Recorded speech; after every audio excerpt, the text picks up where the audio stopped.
সংখ্যালঘুদের জন্য কোনো উন্নয়ন নেই, তাদের পথে নামতে হচ্ছে।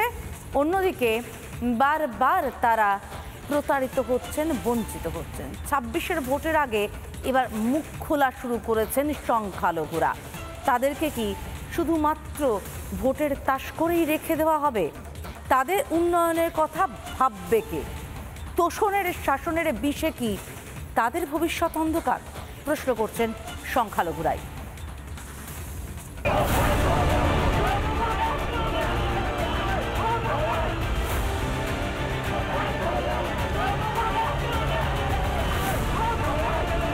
আমাদের নিরাপত্তা যদি পুলিশ না দিতে পারে তো সাধারণ মানুষের দেবে কি করে?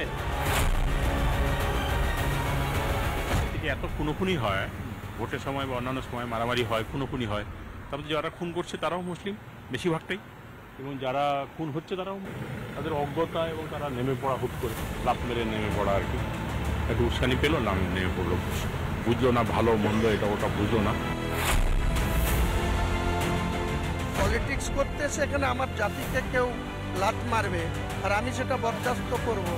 আগে আমার পলিটিক্স না, আগে আমার জাতির সত্তা। আমার যে মাদার কমিটির নেতৃত্ব আছে ওনাদেরকে বলবো যে আমাদেরকে ছাগলের 6 নম্বর বাচ্চা বানায় রাখবেন। আমরা সংখ্যালঘু তৃণমূল কংগ্রেসের লোক, আমাদেরও ভোট ব্যাংক আছে, আমরাও একটা ভোটার। বিরোধীরা তো আছেনই, এবার দলেরই সংখ্যালঘু নেতা মুখ খুলছেন। জলপাইগুড়িতে তৃণমূলের সংখ্যালঘু সেলের সভাপতির মন্তব্য স্পষ্ট, ভোট এলেই প্রিয় আর বাকি সময় বঞ্চিত। সংখ্যালঘুদের উন্নয়নের নামে আসলে শুধুই ভাওতা, তা বুঝতে পেরেই রাজপথে জনরোষ।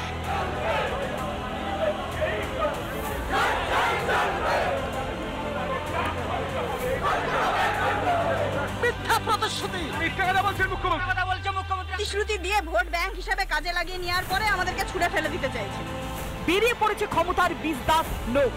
সর্বনাশা তোষণ যে আগুন জ্বালিয়েছে, বেরিয়ে পড়েছে সেই সত্যি। ওরা তো মুর্শিদাবাদে যদি দাঙ্গা লাগানোর মূলে ওনার ভাইরা, উনি মুসলিমদের ধোকা দিচ্ছেন।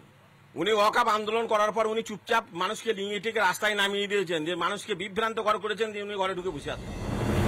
কিন্তু সাফাই তো দিতেই হবে, তাই সাফাই দিলেন বটে সিদ্দিকুল্লাহ, কিন্তু তাতে চিড়ে ভিজল কি? আমি বলি ওর মাথা খারাপ হয়ে গেছে, পুলিশের ভয়ে তটরস্ত। এটা শেখাচ্ছে বিজেপি, এটা বিজেপি শেখাচ্ছে আহমদকে। সে এখন ভুল বলদাচ্ছে। শাসনে থাকতে ভরসা তোষণ, সেই বেলুনে ওরা দিন বুঝেবার শেষ। যে সংখ্যালঘুদের চোখে দিনের পর দিন ধুলো দিয়েছে তৃণমূল, সেই ভোট ব্যাংক এখন রুষ্ট।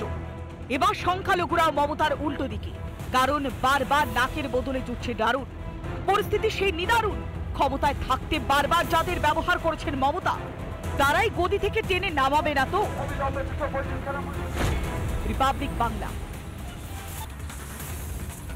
তৃণমূলে কোন্দল নতুন নয়, শুধু রকম ফের হয়। এবার রাজ্য মেডিকেল কাউন্সিলের বিরুদ্ধে হাইকোর্টে গেলেন শান্তনু সেন। রাজ্য মেডিকেল কাউন্সিলের সভাপতি সুদীপ্ত রায় বিধায়ক চিকিৎসক, তার অভিযোগ শান্তনু সেনের ডিগ্রিটাই বৈধ নয়। আর শান্তনু সেন বলছেন তাকে টার্গেট করা হচ্ছে। আরও একবার তৃণমূলের কোন্দল প্রকাশ্যে। রাজনীতির মঞ্চে আগেই কোণঠাসা, এবার চিকিৎসার লাইসেন্সও গেল। আপাতত শান্তনু সেন সবেতেই প্রাক্তন। প্রাক্তন সাংসদ শান্তনু সেনের রেজিস্ট্রেশন 2 বছরের জন্য সাসপেন্ড করল রাজ্য মেডিকেল কাউন্সিল। অভিযোগ ভুয়ো রেডিওলজি ডিগ্রি ব্যবহার। রাজ্য মেডিকেল কাউন্সিলের সভাপতি চিকিৎসক বিধায়ক সুদীপ্ত রায়ের অভিযোগ, রেডিওলজিতে যে এফআরসিপি ডিগ্রি ব্যবহার করেন শান্তনু, তা বৈধ নয়।